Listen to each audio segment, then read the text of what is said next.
देखिए गुरु भाई गुरु बहन,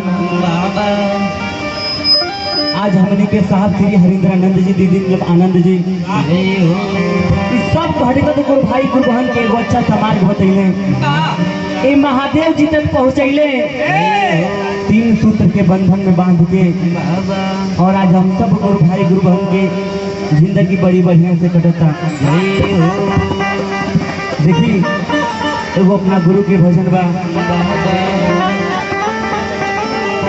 जय गणेश शिव मंगल करना,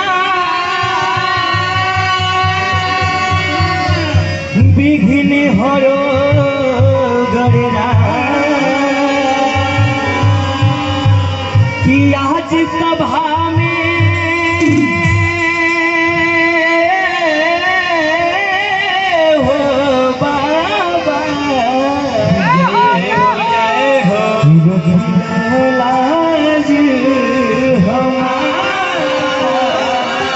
बड़ी प्रेम से सुर नहीं सुरताल है मैया, कैसे तेरा गुण गाऊं, मैली चादर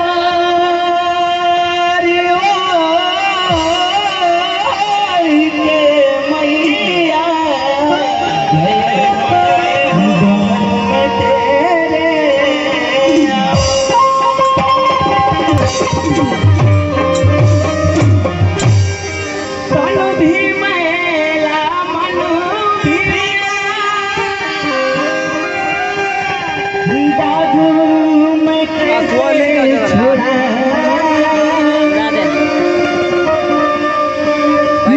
के भिखारी तेरे द्वारे बारी बारी झुकाऊं। देखी एगो हमारे नियन बहुत जी महादेव से अनंत प्रेम अपना ए दिल में बसैले भाई जितेंद्र भैया। और जब हमनी की चर्चा जहाँ होला भैया, चाहे कितना काम होखे भैया, भले काम छूट जाए लेकिन चर्चा में पहुँचे के बाद धर्मेंद्र भैया चर्चा ना छूटे के चाहिए। हम भैया देखिए भक्त कैसे कहता जी तू भैया, कैसे चर्चा न करी तरही बेचैन हो, करते ही चर्चाई दिल में आवे चैन हो, शिव गुरु के हम होई दीवाना, दर्शन करेला निहारेला हो, उठ बिगड़ल बनावे और मन के मनावे, शिव बनो ऐसन गुरु हो,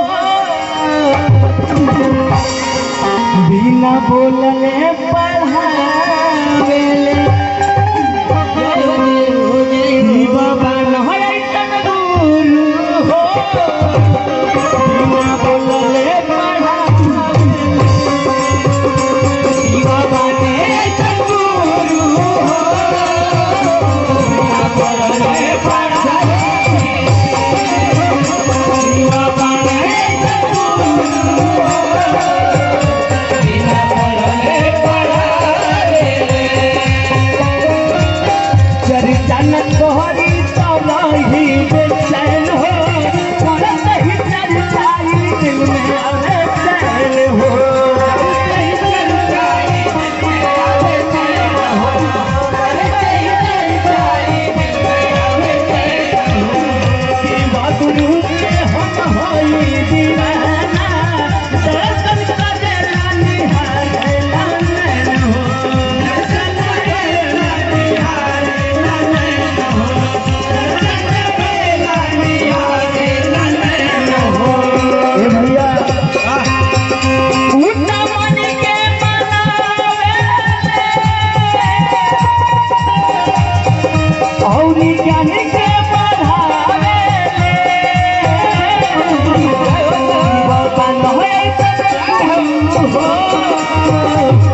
हमने के गुरु इतना दयालु हमें कि वो मान जी में देखो जरूर भैया गुरु काहे ना दया कर दे भैया। तो हमने मत पागल सिस्टम पे दया कर करे एक बार मान के बताइए भाई बहन उतना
हमने के साहब जी बड़ी कठिन परिश्रम करके महादेव जी के पहले और हम सब गुरु भाई गुरु बहन के एगो ऐसा बंधन में बांट रहे सब लोग शिव में हो गई। कैसे के धर्मेंद्र भैया कैसे भैया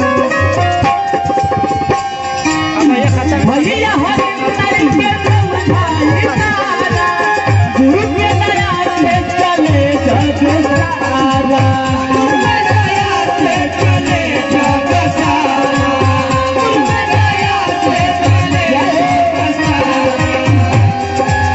भैया हरि के समझाई सारा गुरु के दया से चले जग सारा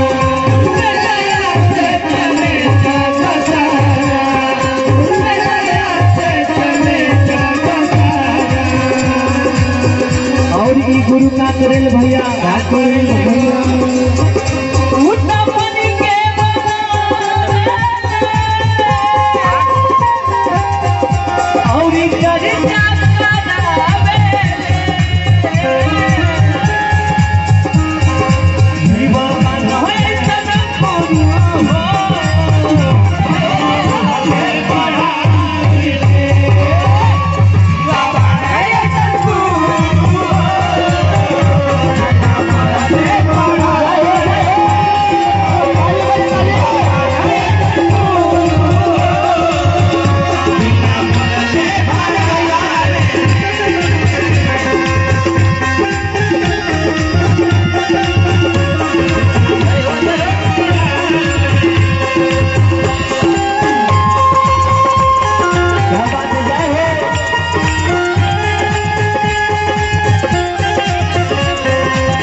भैया हम भैया कि हमनी के साहब जी 3 रतन दिले बड़े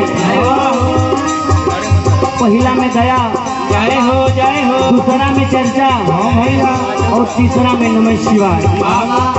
एक कैसे प्रयोग करे के बा भैया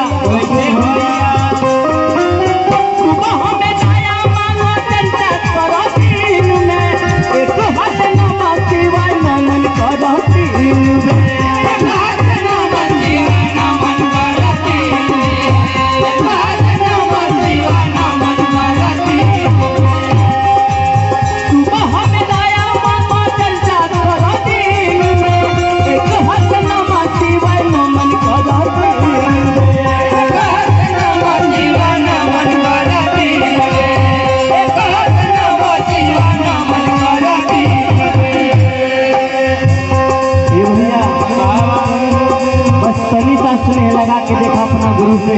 हाँ भैया। कि गुरु तो तैयार बैठल हमें अपन बनावे खातिर। हाँ भैया। बस आप बने खातिर तो तैयार हो जाए।